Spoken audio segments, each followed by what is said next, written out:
Hello friend, welcome to my channel Information Tech. Today's tech news update. First update come from Facebook.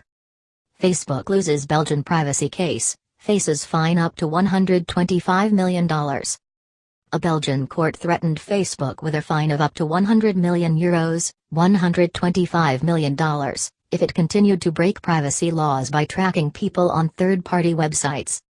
In a case brought by Belgium's privacy watchdog, the court also ruled on Friday that Facebook had to delete all data it had gathered illegally on Belgian citizens, including people who were not Facebook users themselves.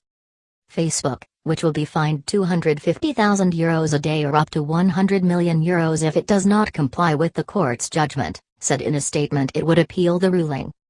Facebook informs us insufficiently about gathering information about us, the kind of data it collects, what it does with that data and how long it stores it, the court said. It also does not gain our consent to collect and store all this information, it added in a statement. The social media group uses different methods to track the online behavior of people if they are not on the company's website by placing cookies and invisible pixels on third-party websites, the court said. Second update come from Intel. Intel says 32 lawsuits filed against company over security flaws.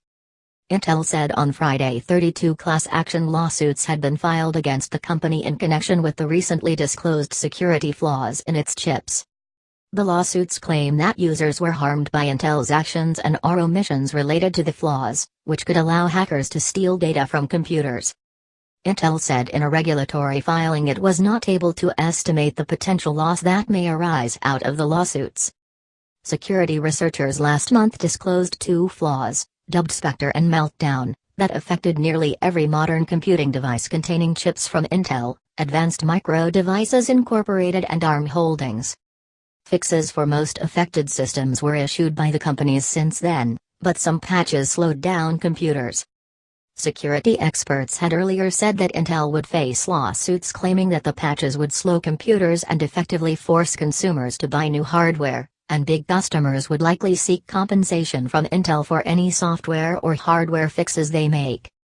Third update come from WhatsApp. WhatsApp has to follow all UPI guidelines for payments launch, NPCI. The National Payments Corporation of India, NPCI, the umbrella body for all digital payments in the country and the one which manages the Unified Payments Interface, UPI, protocol, said that every participating organization has to follow well-defined UPI guidelines and stick to the aim of making the platform interoperable. It said that it should also offer multiple payment choices to the user, thereby promoting digital payments. In the context of the entire debate around digital payments, company Paytm accusing NPCI of giving out-of-turn favors to the Facebook-owned messaging platform WhatsApp, the bank-owned payments body has said, NPCI has given its consent to roll out WhatsApp BIM UPI beta launch with limited user base of 1 million and low per transaction limit. 4 banks will join the multi-bank BIM UPI model in phases, in the coming weeks, and full-feature product shall be released after the beta test is successful. Multi-bank model offer advantages such as transaction load distribution between banks and helps to integrate popular apps easily with BIM UPI. Further, the body said that apps will be enabled for full-scale public launch only when they incorporate interoperability, generate Barot QR codes and have both intent and collect payment options. This statement from NPCI comes in the wake of Paytm founder Vijay Shekhar Sharma saying, Facebook is openly colonizing our payment system and is customizing UPI to their benefit. UPI was built as an India stack, now some American monopoly arm twists UPI for customer implementation. He had planned to take the issue to NPCI, and higher authorities as well. Though it created a huge furor on social media circles, it also managed to get top entrepreneurs of the country stating publicly that incumbents could have been spooked by the entry of WhatsApp with its 250 million user base into the Indian payment scene. Further, people who managed to get their hands on the WhatsApp payments feature also spoke about the excellent payment experience and also the great user interface that the country's largest messaging platform had built. Fourth update come from Qualcomm. Qualcomm says open to talks with Broadcom for better offer. Qualcomm is open to discussing a buyout offer from Broadcom Limited that reflects the true value of the chipmaker and better addresses its concerns about potential regulatory hurdles to a deal, the company said on Friday. Qualcomm said it had a constructive meeting with Broadcom on February 14, the first time the two companies met to discuss the existing $121 billion offer. However, Qualcomm's board maintained its view that the proposal materially undervalues the chipmaker, has an unacceptably high level of risk and is not in the best interests of its stockholders. Though Singapore-based Broadcom was willing to certain divestitures to satisfy antitrust regulators, it was still resistant to other commitments that could be expected to be required by government regulatory bodies, Qualcomm said. Broadcom also declined to comment on its intentions for the future of Qualcomm's licensing business, the company said. Qualcomm again said Broadcom's promised breakup fee of $8 billion in the event regulators thwart the deal did not come close to compensating for risks related to the deal. Broadcom was not immediately available for a comment.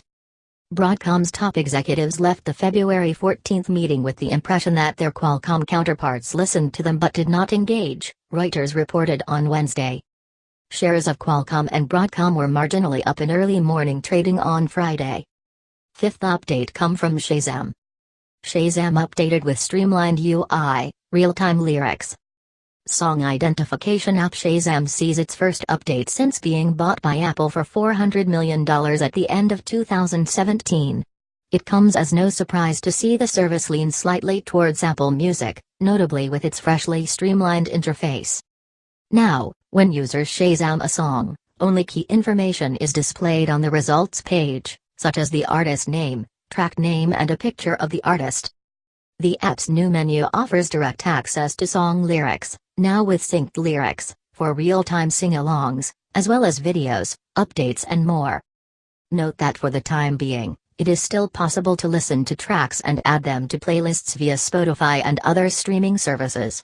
It's possible that Apple Music may be favored as the default platform for listening to tracks at some point. Shazam is an application that lets users identify music, see song lyrics and follow certain artists to see which songs they're Shazamming. It has been one of the world's most popular mobile applications for years, with over 300 million active users each month. The Shazam app is available to download free from Google Play, Android, and Apple's App Store, iOS. For more updates subscribe our channel.